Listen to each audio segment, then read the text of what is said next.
ഞാനിവിടെ വന്ന് കരഞ്ഞുകൊണ്ടാണ് ഇവിടെ വന്ന് കയറുന്നത്. എനിക്കത്ര വേദന സഹിക്കാൻ വയ്യാതെ ഞാൻ പല ആസ്പത്രിയും കയറി ഇറങ്ങി.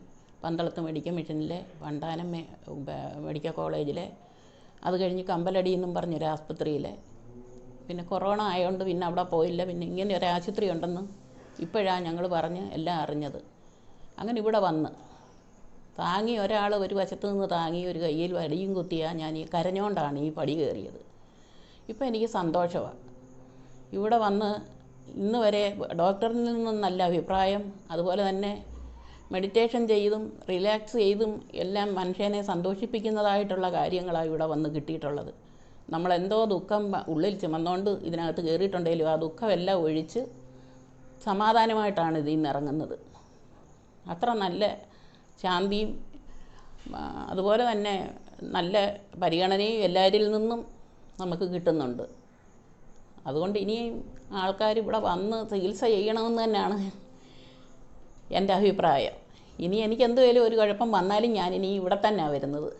വന്നെന്നെ എനിക്ക് അന്നേരം മരുന്ന് തന്ന് ഇതുപോലുള്ള കാര്യങ്ങളൊക്കെ ചെയ്യുക. ഡോക്ടറുടെ സമീപനം, സിസ്റ്റർമാരുടെ സമീപനം, അതുപോലെ എല്ലാവരുടെയും നല്ല രീതിയിലുള്ള സമീപനവും നമ്മൾ പോകുന്നിടം വരെ എന്ത് സന്തോഷമായിട്ടാണ് ഞാനിപ്പോൾ ഇവിടെ നിന്ന് ഇറങ്ങുന്നതെന്നറിയാവോ.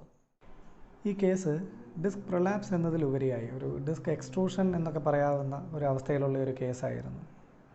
അതായത് ഡിസ്കിൻ്റെ ഉള്ളിലുള്ള ഈ ആനുലാർ പൾപ്പോസസ് അത് പുറമേയുള്ള ഫൈബ്രസ് ലെയറിനെ ബ്രേക്ക് ചെയ്ത് സ്പൈനൽ കനാലിലേക്ക് ഒഴുകി തുടങ്ങുന്ന ഒരു അവസ്ഥയിലായിരുന്നു ഈ കേസ് ഉണ്ടായിരുന്നത്.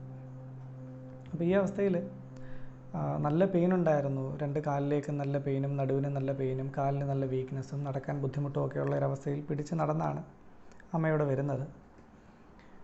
അപ്പോൾ ആ സമയത്ത് നമുക്ക് പഞ്ചകർമ്മ ചികിത്സയൊക്കെ ചെയ്ത് അമ്മയുടെ നടുവിനെ നല്ല റിലാക്സ് ചെയ്തിട്ട് ആ ഒരു ഹീലിംഗ് പ്രോസസ്സിനെ നന്നായിട്ട് എൻഹാൻസ് ചെയ്യാൻ പറ്റി.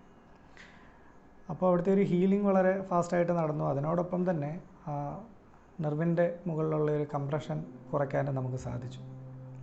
അപ്പോൾ തന്നെ കാലിലേക്കുള്ള ഒരു വേദനയും പെരുപ്പുമൊക്കെ നന്നായിട്ട് മാറി.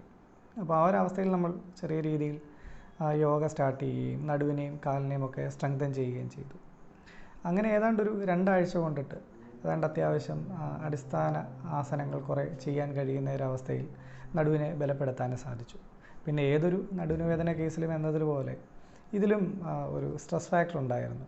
അതായത് ഇപ്പോൾ ഒരു വേദന വന്നു, വർഷങ്ങളായി കുറേ ഇടത്ത് ചികിത്സ ചെയ്തു, അപ്പോൾ ഇത് മാറില്ലേ, ജീവിതകാലം മുഴുവൻ ഇങ്ങനെ കിടന്നു പോകും, അങ്ങനെ ഉള്ള ഒരുപാട് സ്ട്രെസ്സും ഒരു കോൺഫിഡൻസ് കുറവുമൊക്കെ ഉണ്ടായിരുന്നു. അപ്പം ഒരു നല്ലൊരു മെഡിറ്റേഷൻ സെഷനിലൂടെ നമുക്ക് ആ ഉള്ളിലുള്ള ആ ഒരു ഇമോഷണൽ സ്ട്രെസ്സിനെ നമുക്ക് പർഗേറ്റ് ചെയ്ത് കളയാൻ സാധിച്ചു. അതും ഈ ട്രീറ്റ്മെൻറ്റിനെ ഒരുപാട് വേഗത്തിലാക്കാൻ സഹായിക്കും.